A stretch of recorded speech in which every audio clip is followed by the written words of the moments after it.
बिहारी सतसई महत्वपूर्ण काव्यांशों की व्याख्या। 3 सितारे वाले महत्वपूर्ण, जबकि 5 सितारे वाले अत्यधिक महत्वपूर्ण। 5 सितारे मेरी भव बाधा हरौ राधा, नागरी सोई जातन की छाई परे श्यामु हरित दुति होई। शब्दार्थ भव बाधा सांसारिक विद्वान बाधाएं नागरी, चतुर व श्रेष्ठ छाई छाया व ध्यान श्याम कृष्ण व पाप हरित हरा या हरे रंग का करना। द्युति शीघ्र ही अथवा कांति। संदर्भ प्रस्तुत दोहा रीतिकाल के सर्वश्रेष्ठ कवि बिहारी लाल की एकमात्र रचना बिहारी सतसई से उद्धृत है। प्रसंग यह दोहा मंगलाचरण के रूप में है। अपनी सतसई की निर्विघ्न समाप्ति की कामना से कवि श्री राधा से सांसारिक बाधा दूर करने की प्रार्थना करता है। यहाँ बिहारी ने राधा कृष्ण को लेकर चलने वाले कवियों की मंगलाचरण की उस परंपरा का पालन किया है जिसमें कृष्ण की अपेक्षा राधा को विशेष महत्व और प्राथमिकता दी जाती है। व्याख्या। रत्नाकर ने इस दोहे के कई अर्थ प्रस्तुत किए हैं, जिनमें से 2 अर्थ प्रमुख हैं। मंगलाचरण परक अर्थ, हे श्रेष्ठ राधा मेरी सांसारिक बाधाएं दूर करो, जिनका ध्यान करने से समस्त पाप नष्ट हो जाते हैं, जिनके दर्शन पाप मात्र से श्री कृष्ण भी प्रसन्न हो जाते हैं। वह श्रेष्ठ राधा मेरी बाधाओं को हरण करो। प्रस्तुत दोहे का मूल व्यंग्यार्थ यह है कि कवि ग्रंथ के आरंभ में राधा जी के समस्त सांसारिक बाधाओं को दूर कर पूर्ण काम करने की प्रार्थना कर रहा है। भक्ति परक अर्थ बिहारी कह रहे हैं कि कृष्ण को अपने रूप और भाव में निगमन रखने की विचित्र क्षमता रखने वाली हे राधे, हे मेरी समस्त बाधाएं दूर कर दो। जिस प्रकार आपके रूप का स्मरण होते ही कृष्ण प्रसन्न हो जाते हैं, अथवा आपकी कांति मात्र पड़ने से भक्त सभी पापों से मुक्त हो जाते हैं, उसी प्रकार मेरे पाप हरो विशेष मंगलाचरण भारतीय काव्य परंपरा का महत्वपूर्ण अंग रहा है। इस दोहे में बिहारी की भक्ति भावना दिखाई देती है। प्रस्तुत दोहे में काव्य लिंगी और श्लेष अलंकार का सुंदर प्रयोग हुआ है। राधा की दया वीरता का वर्णन हुआ है। इस दोहे में बिहारी ने इस सधी एवं प्रसकृत ब्रज भाषा का अत्यंत रचनात्मक प्रयोग किया है। 2-3 सितारे अपने के अंग जानी के जोबन निपति प्रवीण, सतन मन नयन नितंब की बड़ो इजाफा कीन। शब्दार्थ इजाफा वृद्धि तरक्की। संदर्भ प्रस्तुत दोहा रीतिकाल के सर्वश्रेष्ठ कवि बिहारी लाल की एकमात्र रचना बिहारी सतसई से उद्धृत है। प्रसंग प्रस्तुत दोहे में यौन में मूलक नारी सौंदर्य का संश्लेषित चित्रण किया गया है। साथ ही यह दोहा बिहारी के राजनीतिक ज्ञान का भी परिचायक है। इस दोहे में नायक द्वारा अपनी बाल्यावस्था में अपनाई गई प्रेम सी के यौवन पर अधिकार से उत्पन्न मन की प्रतिक्रिया अभिव्यक्त हुई है। व्याख्या। नव यौना नायिका के शरीर तथा उत्साह में वृद्धि देखकर नायक अथवा सखी से स्वगत कह रहा है कि अपने पक्ष या अधिकार में आए हुए यवन रूपी राजा नायक ने नायिकाओं के 4 अंगों पर अधिकार स्थापित कर लिया है। जिस प्रकार राजा नायक का अपनी चतुरांगणी सेना, हाथी, घोड़ा, रथ और पैदल पर अधिकार है, उसी प्रकार नायक राजा का नायिका के स्तन, हाथी, मन, घोड़ा, नेत्र, रथ, नितंब, पैदल, यवन रूपी चतुरांगणी सेना के प्रतीकों पर अधिकार है। नायिका ने नायक से रति युद्ध में विजय पाने के लिए इन 4 अंगों में वृद्धि कर ली है। विशेषतः प्रस्तुत दोहे में रीतिकालीन श्रृंगारिक चेतना की स्पष्ट अभिव्यक्ति हुई है। यह दोहा स्थूल एवं मंसाल शारीरिक सौंदर्य बोध से युक्त है, जो रीतिकाल की महत्वपूर्ण प्रवृत्ति है। यवन के उदय का शारीरगत और मनोवैज्ञानिक यथार्थ चित्र खींचा गया है। पूरे दोहे में मानवीकरण अलंकार है। दोहे के पूर्वार्ध में रूपक अलंकार है। 3 अरे तैटरत न बर परे दई मरक मानुमैन, होड़ा होड़ी बढ़ी चले चितु चतुराई नयन। शब्दार्थ अर अड़ बर परे ए बल अथवा उमंग से भरे हुए, मरक बढ़ावा, मैन कामदेव। संदर्भ प्रस्तुत दोहा रीतिकाल के सर्व प्रसिद्ध कवि बिहारी कृत बिहारी सतसई से लिया गया है, जिसका संपादन आधुनिक कालीन कवि पंडित जगन्नाथ दास रत्नाकर ने किया है। प्रसंग समस्त रीतिकालीन काव्य में श्रृंगार उसके केंद्र में रहा है। नायिका नारी का सौंदर्य वर्णन, उसके अंग उपांगों का चित्र खींचना इस काल के कवियों की मुख्य प्रवृत्ति रही है। प्रस्तुत दोहे में भी नायिका की यौनावस्था का चित्र खींचा गया है, जहां नायिका की सखी नायक से उसके शरीर सौंदर्य के साथ साथ उसकी चंचलता का वर्णन कर रही है। व्याख्या नायिका के नव पुष्टि यौवन का वर्णन करते हुए उसकी सखी नायक से कह रही है कि नायिका में केवल सौंदर्य की वृद्धि नहीं हुई है, बल्कि वह और अधिक चंचल भी हो गई है। अब उसकी चंचलता की कोई सीमा नहीं है, उसके नेत्रों का विस्तार भी बढ़ता जाता है। उसके नेत्रों में काम भावना का प्रफुल्लन स्पष्ट देखा जा सकता है। कवि ने उसके चित्र की चतुरता और नेत्रों के विस्तार की कल्पना इस रूप में की है कि कामदेव रूपी नायक नायिका पर अपना अधिकार स्थापित करना चाहता है, इसीलिए उसने नायिका के शरीर पर अधिकार प्राप्त करने के लिए मन की चंचलता और नेत्र विस्तारता रूपी दूतिकाओं को भेज रखा है। नायिका पर नायक का अधिकार स्थापित करने का काम कौन पहले करता है, इसकी होड़ मन की चतुरता और नेत्रों के विस्तार में लगी है। विशेष रीतिकालीन मानसिकता के अनुरूप प्रस्तुत दोहे में भी स्त्री के सौंदर्य का मांसल वर्णन कर उसे काम तक सीमित कर दिया गया है। नव अंकुरित यौना नायिका का वर्णन है, जिसमें स्वाभाविक प्रेम के स्थान पर काम भावना का उदय दिखाई गया है। रूपक मानवीकरण तथा होड़ा होड़ी में विपसा अलंकार का सुंदर प्रयोग हुआ है।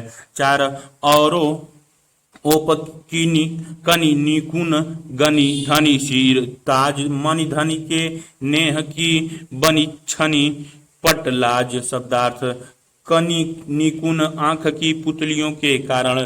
संदर्भ प्रस्तुत दोहा रीतिकाल के सर्वश्रेष्ठ कवि बिहारी द्वारा रचित एकमात्र रचना बिहारी सरसई से लिया गया, जिसका संपादन बिहारी को अपने आदर्श कवि मानने वाले आधुनिक कालीन कवि पंडित जगन्नाथ दास रत्नाकर ने किया है। प्रसंग नायिका की यौनावस्था का वर्णन करना बिहारी की प्रमुख विशेषताओं में से एक है। उनका मन सामाजिक विषयों से अधिक ही नायिकाओं के सौंदर्य वर्णन और उसकी विभिन्न क्रीड़ाओं से अधिक रमा है। प्रस्तुत दोहे में भी बिहारी नायिका की यौनावस्था का वर्णन उसके नेत्रों की चमक के माध्यम से कर रहे हैं, जिन पर नायक मोहित होता जाता है। व्याख्या यौन की चमक से पूरा शरीर झिलमिला करने लगता है। बिहारी नायिका के अंकुरित यौन की चमक का वर्णन करते हुए कह रहे हैं कि यौनावस्था आने के कारण नायिका की आंखों की पुतलियों में एक अद्भुत चमक आ गई है।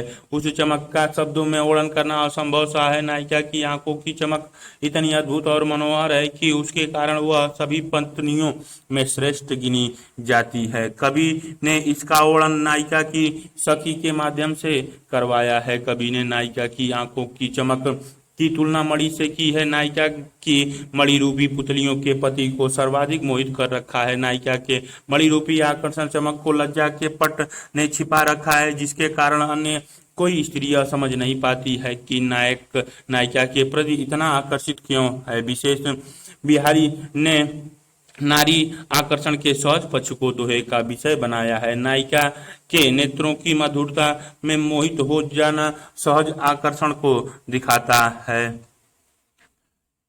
बिहारी को गागर में सागर भरने वाला कवि कहा जाता है। इस दोहे में बिहारी ने रूपक अलंकार और उक्ति वक्रता से कम शब्दों में अधिक कह दिया है। इस दोहे का मूल भाव बिहारी के एक अन्य दोहे में भी देखा जा सकता है।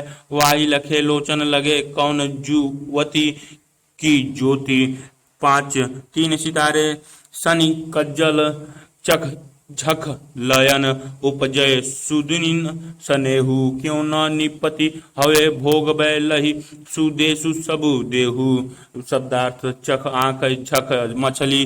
संदर्भ प्रस्तुत दोहा रीतिकाल के सर्वाधिक विख्यात कवि बिहारी कृत बिहारी सरसई से उद्धृत है, जिसका संकलन पंडित जगन्नाथ दास रत्नाकर ने किया है। प्रसंग रीतिकाल के अधिकांश कवियों ने स्त्री को मात्र वस्तु माना है। बिहारी भी रीतिकालीन कवि हैं, अतः उनके काव्यों में भी नारी के प्रति यही दृष्टिकोण है। बिहारी श्रृंगार की को प्रधानता देने वाले कवि हैं, उसमें भी मुख्यतः संयोग श्रृंगार को प्रस्तुत दोहे में भी श्रृंगार का संयोग पक्ष देखा जा सकता है, जहां नायक नायिका के सौंदर्य पर मोहित हो गया है और उसका सखा नायक को नायिका के भोग के लिए प्रेरित रहता है। व्याख्या प्रस्तुत दोहे में बिहारी ने अर्थ व्यंजना के लिए ज्योति विज्ञान का सहारा लिया है। ज्योतिष के अनुसार कोई बालक यदि मीन लग्न में जन्म ले और उसके शनि ग्रह की स्थिति हो तो वह बालक राजा बनता है और अपने जीवन में विभिन्न सुखों का भोग करता है। ज्योतिष विज्ञान की इस मान्यता का सहारा लेकर कवि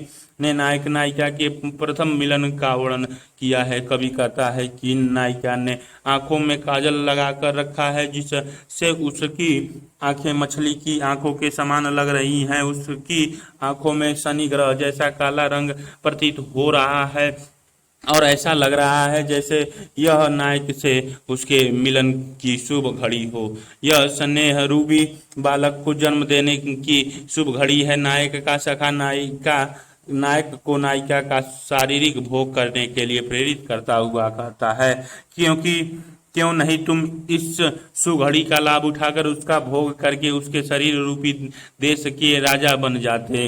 विशेषतः रीतिकालीन भोगवादी मानसिकता का चित्रण है। स्नेह में रूपक अलंकार है, जिसका अर्थ है स्नेह रूपी बालक। इस दोहे में बिहारी का ज्योतिषी ज्ञान परिलक्षित हुआ है, जो बिहारी की बहुज्ञता का बोधक है। 6 सालिती है नटसाल सी, क्यों हूँ निकसित नाही मनमथ ने जा नोक भी सी, खूबी खूबी जिय माही। शब्दार्थ मनमथ कामदेव नेत्र भाला। संदर्भ प्रस्तुत दोहा जगन्नाथ दास रत्नाकर द्वारा संपादित बिहारी रत्नाकर से लिया गया है। प्रसंग प्रस्तुत दोहे में कवि ने नायक की तीव्र काम भावना का वर्णन किया है। नायिका के सौंदर्य ने उसकी काम भावना में और वृद्धि कर दी है। नायिका से दूर काम सकता नायक की तीव्र विरह वेदना का चित्रण इस दोहे में किया गया है, किंतु यह विरह वेदना सहज स्वाभाविक न होकर काम जनित है। व्याख्या प्रस्तुत दोहे में नायक अपने सखा से काम जनित अपनी विरह वेदना का वर्णन कर रहा है। नायक कहता है कि जब से मैंने नायिका को खूबी कान में पहनने वाला आभूषण पहने हुए देखा है, तब से मेरे हृदय में काम वासना कामदेव के भाले की नोक की तरह धंसी हुई है, जो मुझे व्यथित कर रही है। तात्पर्य यह है कि नायक का जब तक नायिका से मिलन नहीं हो जाता, तब तक कामदेव के भाले की नोक सी यह काम वासना नायक को व्यथित करती रहेगी। विशेष श्रृंगारिता रीतिकाल की मुख्य प्रवृत्ति है, जो इस दोहे में भी दिखाई दे रही है। खूबी में यमक अलंकार है। एक खूबी का अर्थ है भाला, दूसरी खूबी का अर्थ है कान का आभूषण। बिहारी के युग में खूबी नामक आभूषण का बड़ा प्रचार था, उसी का प्रयोग बिहारी ने इस दोहे में किया है। इसमें काम सकता नायक की प्रणय वेदना का चित्रण है। 7 जुवती जौन में मिली गई नैक न होती, लखाई सधय कै डोरे लागी चली संग जाई। संदर्भ प्रस्तुत दोहा रीतिकाल के सर्वश्रेष्ठ कवि बिहारी द्वारा रचित एकमात्र साहित्यिक रचना बिहारी सतसई से लिया गया है। प्रसंग नायिका के सौंदर्य वर्णन में विभिन्न चेष्टाओं के चित्रण में बिहारी को महारत हासिल है। नायिका के सौंदर्य का बिहारी कभी कभी अतिशयोक्तिपूर्ण वर्णन भी करते हैं। प्रस्तुत दोहे में भी बिहारी ने नायिका के सौंदर्य का अतिशयोक्तिपूर्ण वर्णन उसके अति उज्ज्वल वर्ण के माध्यम से किया है। व्याख्या प्रस्तुत दोहे में कवि नायिका के सौंदर्य का वर्णन करते हुए उसके वर्ण का बखान कर रहा है। कवि के अनुसार नायिका का रंग इतना उज्जवल है कि चांदनी रात में उसकी सखी को यह पता ही नहीं चलता कि वह किधर जा रही है और कहाँ है। नायिका की सखी उसके साथ उसकी सुगंध लक्षित करके उसी प्रकार चली जा रही है, जिस प्रकार कोई भ्रमर भौरा कमल के फूल की सुगंध लक्षित करके उसी ओर खींचता चला जाता है। विशेषतः संपूर्ण दोहे में रूपक और उपमा अलंकार का सुंदर प्रयोग हुआ है। नायिका के वर्णन का अतिशयोक्तिपूर्ण वर्णन है। यहाँ अली शब्द का अर्थ भ्रमर न होकर उसकी सखी है। नारी सौंदर्य का इस प्रकार का चित्रण मतीराम ने भी किया है। पीछे पीछे आवत अंधेरी सी भौर भीड़, आगे आगे फैलत उजारी मुखचंद की। 8 हौ रिझी लखी रिझी हौ, छवि हौ छबीले लाल, सोन जूही सी होती दूती मिलत मालती माल। संदर्भ प्रस्तुत दोहारी रीति सिद्ध। कवि बिहारी द्वारा रचित एकमात्र कई रीति बिहारी सतसई से उद्धृत है। प्रसंग बिहारी सतसई नायिका के सौंदर्य वर्णन का विभिन्न श्रृंगारी चेष्टाओं क्रीड़ाओं से भरी पड़ी है। बिहारी के काव्य की विशेषता है कि उन्होंने नायिका के सौंदर्य का बखान उसकी सखियों से कराया है। ऐसा करके सखी नायक में नायिका से मिलने की इच्छा जागृत करना चाहती है। व्याख्या नौ यौना नायिका के सौंदर्य का वर्णन करती हुई सखी नायक से कहती हैं कि मैं स्त्री होकर उसकी छवि पर उसके सौंदर्य पर रीझ गई हूँ, फिर तुम तो पुरुष हो जो सौंदर्य देख उसके पीछे खींचे चले जाते हो। मैं निश्चित ही कह सकती हूँ कि तुम उसका अनिर्वचनीय सौंदर्य देखकर स्वयं पर संयम न रख पाओगे और उस पर रीझ जाओगे। सखी आगे कहती हैं कि उसे के पीत पीले वर्ण में ऐसी आभा है कि उस पर पड़कर सफेद फूलों की माला भी सुनहरे फूल की माला लगने लगती है। इसी प्रकार इस पूरे दोहे में नायिका की स्वर्णिम आभा का चित्रण हुआ है। विशेष प्रस्तुत दोहे में कवि ने नायिका के लावण्य नामक तत्व की व्यंजना की है जो स्वतः ही किसी भी पुरुष को मुग्ध कर लेता है। रीतिवादी मानसिकता के अनुरूप कवि का मन नायिका के सौंदर्य वर्णन में ही रमा है। संपूर्ण दोहे में नायिका के अनिर्वचनीय वर्ण सौंदर्य की व्यंजना की गई है। नौ बहके सब जिय की कहत ठौर क कुठोरु लखै न छीन औरो छीन और से ए छवि जाके नैन। संदर्भ प्रस्तुत दोहा रीतिकाल के सर्वविख्यात कवि बिहारी सतसई से लिया गया है। प्रसंग प्रस्तुत दोहे में एक प्रण नायिका अपनी सखी से अपने प्रमोद की बात कर रही है। वह नायक प्रीतम की छवि देखकर इस प्रकार अपने बस से बाहर हो गई है जैसे मदिरा का पान करने पर कोई अपने बस से बाहर हो जाता है। कवि ने इसी का वर्णन इस दोहे में किया है। व्याख्या नायिका नायक की छवि का पान कर के मदमस्त हो गई है। ऐसा लग रहा है कि मानो उसने मदिरा का पान किया है, वह बहकने लगी है, उसका स्वयं पर नियंत्रण नहीं है। इस प्रकार नायिका की सखी उससे कहती है कि हे सखी, तुम्हें लोक की लाज रखनी चाहिए। कोई तुम्हें प्रमोन्माद में इस प्रकार मदमस्त रखेगा तो क्या कहेगा। तुम्हें अपने अनुराग को सबसे छिपाकर रखना चाहिए।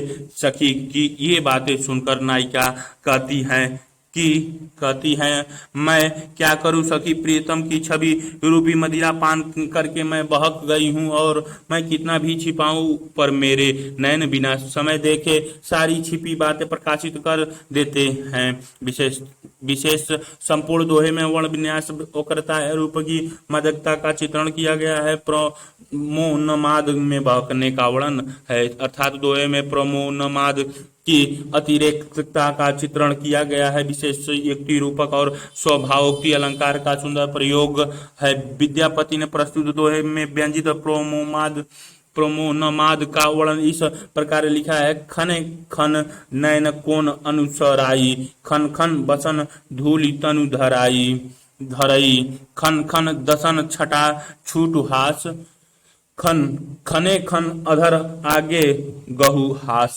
10 5 सितारे फिरी फिरी चित्तु उत ही रहतु, टूटी लाज की लाव, अंग अंग छवि झोरे मैं भयो भोरे की नाव। संदर्भ एवं प्रसंग प्रस्तुत दोहा रीतिकाल के सर्वाधिक विख्यात कवि बिहारी लाल द्वारा रचित एकमात्र साहित्य कृति बिहारी सतसई से उद्धृत है। बिहारी मूलतः श्रृंगार के कवि हैं। इस दोहे में नायक के प्रति नायिका के अनुराग की अभिव्यक्ति हुई है। व्याख्या अनुरागिनी नायिका अपनी सखी से नायक के प्रति अपने प्रेम को प्रकट करती हुई कह रही है कि जिस तरह रस्सी के टूट जाने पर नाव भंवर में पड़ जाती है, उसी प्रकार मेरे हृदय की लज्जा रूपी रस्सी टूट गई है और उस नायक के प्रत्येक अंग की शोभा के समूह में पढ़कर मेरा मन बार बार नायक की ओर चला जाता है। काव्य सौंदर्य बिहारी ने श्रृंगार के सहज पक्ष को कविता का विषय बनाया है। उनके नायक नायिकाएं मध्य वर्ग के सामान्य युवक युवतियों हैं। इसीलिए उनके श्रृंगार वर्णन में साधारणीकरण की अनूठी क्षमता है। बिहारी अनुभव के कवि हैं। इस दोहे के अनुभव योजना भी उत्कृष्ट है। इस दोहे में बिहारी की सधी हुई, परिष्कृत और मजी हुई ब्रज भाषा दिखाई देती है। इस दोहे में उपमा एवं रूपक अलंकार का सुंदर प्रयोग हुआ है। 11 5 सितारे नीकी दई आनाकनी फीकी पूरी गुहारी तजय मन तारन विरोधी बारक बरनु तारी। संदर्भ प्रस्तुत दोहारी थी काल के सर्वश्रेष्ठ कवि बिहारी लाल की एकमात्र रचना बिहारी सतसई से उद्धृत है। प्रसंग बिहारी मुख्यतः श्रृंगार के कवि हैं, किंतु सतसई में कहीं कहीं सामाजिक और भक्तिपरक दोहे भी मिल जाते हैं। कई दोहों में बिहारी अपने विलासी वातावरण से खींच कर ईश्वर की वंदना करते हैं, भक्ति करते हैं। प्रस्तुत दोहा भी बिहारी की इसी कोटि का दोहा है। व्याख्या बिहारी की श्रृंगारिका प्रवृत्ति से इतर यह दोहा भक्ति रस का है, जहाँ बिहारी ईश्वर से अपनी मुक्ति की बात करते हुए उन्हें उलाहना दे रहे हैं। बिहारी ईश्वर की उलाहना देते हुए कहते हैं कि हे नाथ, आपने मेरी बात सुनकर भी अनसुनी कर दी। एक आप ही थे जिससे मुझे आशा थी कि आप अवश्य मेरी पुकार सुनेंगे और इस विलासी वातावरण से बाहर निकालकर तार देंगे, किंतु आपने भी मेरी पुकार नहीं सुनी। ऐसा लगता है मानो आप एक हाथी को तार कर थक गए हैं और अब आपने प्राणियों को तारना छोड़ दिया है। अतः बिहारी गुहार न सुनने पर भगवान से खींच कर उन्हें उलाहना दे रहे हैं। विशेष बिहारी की मूल श्रृंगारिक प्रवृत्ति में इतर इस दोहे में भक्ति रस है। भगवान द्वारा गज हाथी को तारने की कथा भगवत तथा अन्य पुराणों में विस्तार से दी गई है। विलासी वातावरण से व्यथित व्यक्ति कवि मन की चित्रण हुआ है। 12 3 सितारे चितई लल चौहे चाखुन डटी घूंघट पटमाय छल सो चली छुआई के छिनकुई छबीली छाह। संदर्भ प्रस्तुत दोहारी थी काल के सर्वप्रसिद्ध कवि बिहारी लाल द्वारा रचित एकमात्र साहित्यिक कृति बिहारी सतसई से लिया गया है। प्रसंग बिहारी मुख्यतः श्रृंगार के कवि हैं। नायिका की श्रृंगारिक चेष्टाओं क्रीड़ाओं का वर्णन करने में बिहारी को महारत हासिल है। प्रस्तुत दोहे में बिहारी नायिका की क्रिया क्रीड़ाओं का वर्णन कर रहे हैं। नायिका की क्रिया क्रीड़ाओं से मुग्ध नायक अपने सखा से नायिका के स्पर्श सभास की बात कह रहा है। व्याख्या नायक अपने सखा से कह रहा है कि नायिका ने घूंघट की ओट से मुझे ललाइच आंखों से देखा, मानो वह प्रणय मिलन का संकेत दे रही हो, क्योंकि उसने मेरी आंखों से आंखें मिलाकर मुझे प्रेम भाव से देखा है। मैं निश्चित ही कह सकता हूँ कि वह भी मिलने को आतुर है, क्योंकि पहले तो उसने मुझे ललचाई आंखों से देखा, फिर पुनः मुझे से अपनी छाया छुआ कर चली गई, जिससे मुझे परम सुख का आभास हुआ और अब मैं उसके पूर्ण स्पर्श के लिए व्याकुल हो रहा हूँ। वह छबीली मुझे अपने प्रेम में व्याकुल कर गई है। विशेष उस समय रीति काल में प्रचलित घूंघट प्रथा का आभास होता है। नायक नायिका के साक्षात दर्शन के लिए व्याकुल है। दोहे में अनुप्रास अलंकार और विशेषोक्ति अलंकार का सुंदर प्रयोग हुआ है। ब्रज भाषा का निखरा और प्रांजल रूप इस दोहे में मौजूद है। यह गढ़ी हुई, सधी हुई और परिष्कृत ब्रज भाषा का सशक्त उदाहरण है। 13 जोग जुगति सिखै सबे मनो महामुनि मैन चाहत पी अदत्तता काननु सेवत नैन। संदर्भ प्रस्तुत दोहारी काल के सर्वप्रसिद्ध कवि बिहारी कृत बिहारी सतसई से लिया गया है। प्रसंग रीतिकालीन प्रेम सहज भावनाओं पर आधारित न होकर वासना पर टिका हुआ था। रीतिकालीन कवियों ने अपने काव्य में प्रेम के इस रूपी का चित्रण किया है, जहाँ नायिका का संभोग नायक के लिए परम आवश्यक है। प्रस्तुत दोहे में द्वितीय सखी नायिका के नव अंकुरित यौवन का वर्णन कर नायक को मिलने के लिए प्रेरित कर रही है। व्याख्या नव यौवना नायिका की सखी उसके सौंदर्य का प्रस्फुटित नव यौवन की प्रशंसा करती हुई नायक से कह रही है कि अब काम रूपी महामुनि कामदेव ने नायिका को संभोग रूपी योग की सब विधियां बता दी हैं, अर्थात प्रियतम संयोग की प्राप्ति के सभी उपमा बता दिए हैं। अब उसके नेत्रों का विस्तार हो गया है। यौन आते ही नेत्रादि कुछ अंगों का विस्तार हो जाता है, जिससे उसका प्रियतम उसकी ओर आकर्षित होता चला जाता है। वह नायक के मिलाप में अभिन्नता चाहने योग्य हो गई है, अर्थात यदि तुमने एक बार उसका भोग कर लिया तो वह तुम्हें खुद से अलग नहीं होने देगी, क्योंकि अब वह पूर्ण यौन हो गई है और तुम भी उसके यौन पर रिझ कर उसके सामने सदैव उपस्थित रहोगे। विशेष इस दोहे में काम मुग्धता नव यौन नायिका का चित्रण हुआ है। दोहे में वर्ण विन्यास वक्रता है। संपूर्ण दोहे में सलेश मूलक सांग रूपक अलंकार देखते ही बनता है। रीतिकालीन स्त्री संभोग की प्रवृत्ति विद्यमान है। 14 खरी पातरी कान की कौन बहाऊ बानी, आक कली न रली कर अली अली जिय जानी। संदर्भ प्रस्तुत दोहा रीति काल के सर्वविख्यात कवि बिहारी द्वारा रचित एकमात्र साहित्यिक रचना बिहारी सतसई से लिया गया है। प्रसंग प्रस्तुत दोहे में नायिका को संदेह है कि उसका पति नायक किसी अन्य स्त्री के प्रेम जाल में फंसा है, जो एक नीच दासी है। नायिका के पति को कभी स्वयं उस नीच दासी के साथ विहार करते हुए नहीं देखा, किंतु वह यह समाचार मिलने पर विश्वास कर लेती है कि नायक से कुपति होकर बैठ जाती है। नायक नायिका को समझाने के लिए उसकी सखी को भेजता है। सखी द्वारा नायिका को समझाए जाने का ही चित्रण प्रस्तुत दोहे में हुआ है। व्याख्या नायिका की सखी उसे समझाते हुए कहती है कि हे सखी, तू भी कान की बड़ी पतली है, किसी की भी बात पर बिना सोचे समझे विश्वास कर लेती है। तुझे इतनी जल्दी किसी की बात पर विश्वास नहीं करनी चाहिए। सुनी सुनाई बातें विश्वास करने योग्य नहीं होती। ऐसी बातों को सुनकर तुरंत बुरा भुला दिया कर। देख, मैं तेरी सखी हूँ, तुझसे झूठ नहीं कहती।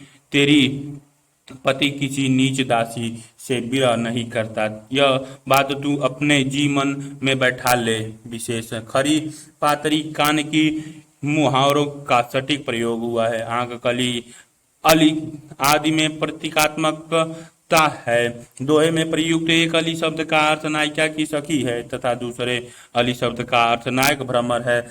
आंख कली नीच दासी का प्रतीक है। जिस प्रकार आग कली एक विषैली कली भ्रमर के लिए आग्रह होती है, उसी प्रकार अभिजात नायक के लिए नीच दासी का संभोग प्रेम विहार आग्रह है। अनुप्रास अलंकार का सुंदर प्रयोग हुआ है। 15 पिय बिछुरन को दुसहु दुखु हरसु जात पयोसार, दुर्योधन लौ देखियति त जत प्राण इहि बार।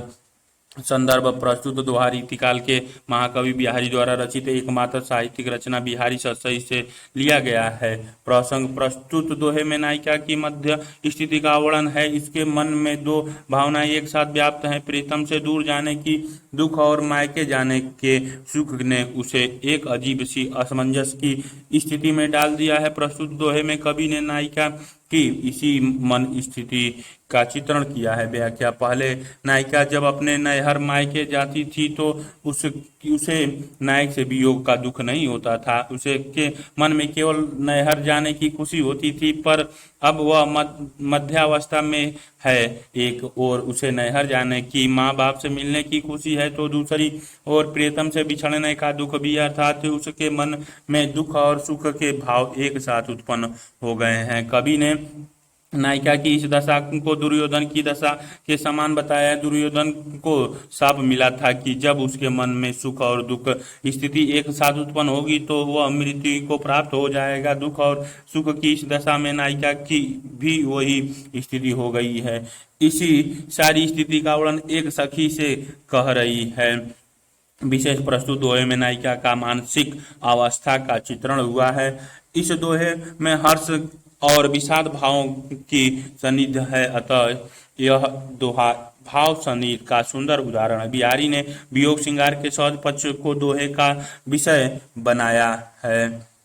16 तीन सितारे छिने पट में झुल मूली झलकत ओप अपार सुर तरु की मनुसिंद में लसती सलपल्लव डार। संदर्भ प्रस्तुत दोहा रीतिकाल के सर्वप्रसिद्ध कवि बिहारी कृति बिहारी सत्सई से लिया गया है। प्रसंग प्रस्तुत दोहे में वासक सज्जा नायिका के अनिवार्य सौंदर्य का वर्णन किया गया है। नायक नायिका पर मोहित हो गया है और उसके सौंदर्य का वर्णन अपने सखा से कर रहा है। व्याख्या, नायक नायिका की एक झलक पाकर ही उसकी ओर आकर्षित हुआ जा रहा है। नायक ने जब नायिका के रूप सौंदर्य का दर्शन किया था तो नायिका ने छीन महीन साड़ी पहन रखी थी। नायिका के सौंदर्य पर रिझ कर नायक स्वगत अथवा अपने सखा से कह रहा है कि नायिका के रूप में आभा महीन साड़ी में ऐसे झिलमिला रही थी कि मानो कंती फूट निकल रही हो।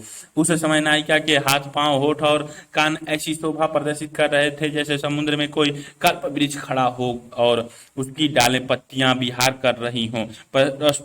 वस्तुतः प्रस्तुत दोहे में कवि ने कल्पतरु के माध्यम से नायिका के रूप की दिव्यता व्यंजित की है, जिसे देखकर नायक के मन में उसके प्रति अनुराग उत्पन्न हो रहा है। विशेष प्रस्तुत दोहे में वासक सज्जा मुग्धता नायिका के रूप लावण्य का वर्णन किया गया है। उत्प्रेक्षा अलंकार के माध्यम से सौंदर्य की दिव्यता और कांति व्यंजित की गई है। कवि ने अनुप्रास अलंकार का सुंदर चित्ताकर्षक प्रयोग किया है। नायिका के रूप की दीप्त का वर्णन बिहारी ने एक अन्य दोहे में भी किया है। जुवती जौन में मिली गई नायक न होती लखाई सधय के डोरे लागी अली चली संग जाई। 17 पांच सितारे डारे ठोढ़ी गाड़ गाही नैन बटोही मारी चिलक चौंद में रूप ठट हांसी फांसी डारी। संदर्भ प्रस्तुत दोहा रीति काल के सर्वश्रेष्ठ श्रृंगारी कवि बिहारी की एकमात्र साहित्यिक कृति बिहारी सत्सई से लिया गया है।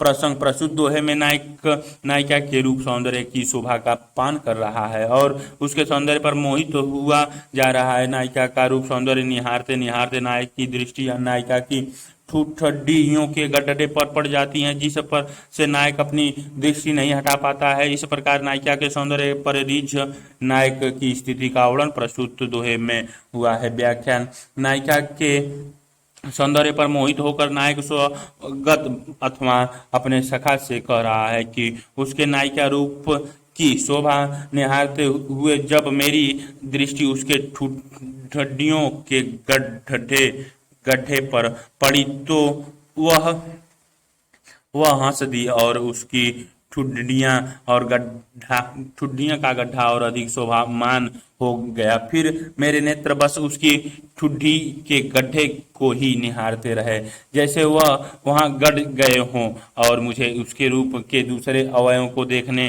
का होश भी नहीं रहा। उसकी हंसी ने उसके सौंदर्य पर चार चांद लगा दिया और उसके सौंदर्य को देखकर मेरे नैन रूपी पथिक उसी प्रकार मारे गया घायल हो गए जैसे तारों इत्यादि के प्रकाश से भ्रमित होकर पथिक समूह होने से पहले ही अपनी यात्रा आरंभ कर देता है और मार्ग में ठग उन्हें मारकर उनकी सारा सामान लूटकर गड्ढे में डाल देते हैं। भाव यह है कि नायिका के हंसने पर उसके ठुड्डी का गड्ढा और गहरा आकर्षक हो गया है, जिसने नायक को अपने अधीन कर लिया है और नायक उसके रूप के अन्य अवयवों को देखे बिना ही नायिका के सौंदर्य पास में बध गया है। विशेषतः कवि ने नायिका का सौंदर्य पर मंत्रमुग्ध होने की बात रूप के माध्यम से अभिव्यक्त की है। रीतिकालीन वातावरण के अनुरूप स्त्री के रूप लावण्य का वर्णन किया गया है। अंकुरित यवना के रूप लावण्य की मारकता व्यंजित हुई है। चिलक चौंध हांसी फांसी में अनुप्रास अलंकार का सुंदर प्रयोग हुआ है। नखशिख वर्णन में बिहारी ने ठुड्डी के गड्ढे के सौंदर्य को केंद्र में रखा है। ब्रज भाषा में बिहारी की ठोस पकड़ लक्षित होती है। 18 किन्हु कोरी जतन अब कही काढ़े कौनु भो मनमोहन रूपी मिली पानी में को लोनु। संदर्भ प्रस्तुत दोहा रीतिकाल के सर्वश्रेष्ठ कवि बिहारी द्वारा रचित बिहारी सरसई से लिया गया प्रसंग। प्रस्तुत दोहे में सखी द्वारा नायिका को उपदेश समझाने देने के बाद वह नायिका का कथन है कि सखी के समझाने पर कि उसे अपना मन परिकीय पुरुष को नहीं देना चाहिए। नायक के प्रति नायिका के मन की अनुरक्ता प्रस्तुत दोहे में व्यक्त हुई है। व्याख्या मोहन नायक के लावण्यमय रूप ने नायिका के मन को अपने वश में कर लिया है। नायिका ने कई जतन प्रयास किए किंतु वह अपने मन को नायिका के वश से बाहर निकलने में असफल रही। उसका मन नायक के लावण्यमय रूप में इस प्रकार घुल गया है जैसे पानी में लवण घुल जाता है। अतः जिस प्रकार पानी में घुले लवण को लाखों जतन के बाद भी नहीं अलगाया जा सकता, उसी प्रकार लाखों यत्न करके भी अब नायिका के मन को नायक के रूप आकर्षण को लावण्य से बाहर नहीं निकाला जा सकता। प्रस्तुत दोहे का मूल भाव यही है कि नायिका नायक के सौंदर्य पर आसक्त हो गई है और अब किसी भी प्रकार से वह नायक के सौंदर्य से विरक्त नहीं हो सकती। विशेष नायिका की नायक के प्रति तीव्र आवश्यकता व्यंजित हुई है। यह रीतिकालीन श्रृंगारिक चेतना के अनुरूप है। नायिका का चित्त नायक के मन में घुल गया, अर्थात यहाँ नायक नायिका के चित्त की अभिन्नता व्यंजित हुई है। प्रस्तुत दोहे में मन शब्द श्लिष्ट, इसका पहला अर्थ मन और दूसरा अर्थ मानसरोवर है, किंतु प्रस्तुत दोहे में मन का अर्थ मन ही लिया जाना उचित प्रतीत होता है। ब्रज भाषा का सदा हुआ और मजा हुआ प्रयोग दार्शनिक है। 1903 सितारे लाग्यो सुमनु है हौ सब फलू आतप सो निवारी बारी बारी अपनी सिंची सुहृदता बारी। संदर्भ प्रस्तुत दोहा रीतिकाल के सर्वश्रेष्ठ कवि बिहारी द्वारा रचित बिहारी सरसई से उद्धृत है प्रसंग। प्रस्तुत दोहे में कवि ने नायक के नायिका के घर पधारने की बात व्यक्त की है। नायक के आने में विलंब होने के कारण नायिका का मन खंडित होने लगता है और वह अपना मन बहलाने के लिए एक बाग में भ्रमण करने चली जाती है, जहाँ यह दोहा उसकी सखी नायिका से कहती है। व्याख्या वस्तुतः बिहारी के इस दोहे से दो भाव अर्थ व्यंजित होते हैं। पहला अर्थ भोली नायिका के सौंदर्य संदर्भ में तथा दूसरा अर्थ माली के संदर्भ में। प्रत्यक्ष रूप से इस दोहे में नायिका की सखी द्वारा माली को वाटिका सींचने की सलाह दी जा रही है, किंतु अप्रत्यक्ष रूप से सखी यह कथन नायिका से कह रही है कि हे सखी, तू क्यों नहीं बड़ी हो गई हो, तूने क्यों नहीं यौनावस्था को प्राप्त कर लिया हो, किंतु अब तू भोली है, नादान है। तेरे मन जो नायक के आगमन के विलंब के कारण रुष्ट हो रहा है, उस पर संयम रख और नायक के आने की प्रतीक्षा कर। वह अवश्य आएगा और तेरी मिलन की कामना पूरी होगी, किंतु नायक का प्रेम पाने के लिए तुझे उसके प्रति सहृदयता प्रेम भाव का व्यवहार करना पड़ेगा, क्योंकि अगर तूने उससे रुष्ट होकर सरस व्यवहार नहीं किया तो वह तेरे मन रूपी सुमन को सींचे बिना ही कुछ कर जाएगा और तेरी मनोकामना अधूरी रह जाएगी। प्रत्यक्ष रूप से सखी यह कथन माली से कह रही है कि अगर तुमने अपने बगीचे को जल से न सींचा तो कठोर धूप के कारण उसमें सुंदर फूल नहीं आएंगे, किंतु अप्रत्यक्ष रूप से यह कथन नायिका को कहा जा रहा है कि यदि तूने नायक के हृदय को प्रेम के जाल में भाव से न सींचा तो तेरा यह रोष का व्यवहार नायक के हृदय में तेरे प्रेम रूपी पुष्प को कठोरता से सुख देगा और तेरी सभी इच्छाएं अधूरी रह जाएंगी। विशेष प्रस्तुत दोहे में श्रृंगार रस की सरसता अभिव्यक्त हुई है। यह दोहा गुठोती अलंकार का सुंदर उदाहरण है। आतप रोष में श्लिष्ट रूपक अलंकार है। यह दोहा श्लिष्ट अर्थ लिए हुए है, अर्थात इसके प्रत्यक्ष और अप्रत्यक्ष दो अर्थ हैं। सुमन, सुफल, वारी आदि शब्द में श्लेष अलंकार है। बिहारी के लिए प्रयुक्त होने वाली गागर में सागर की उक्ति यहाँ पूर्णतः उचित प्रतीत होती है।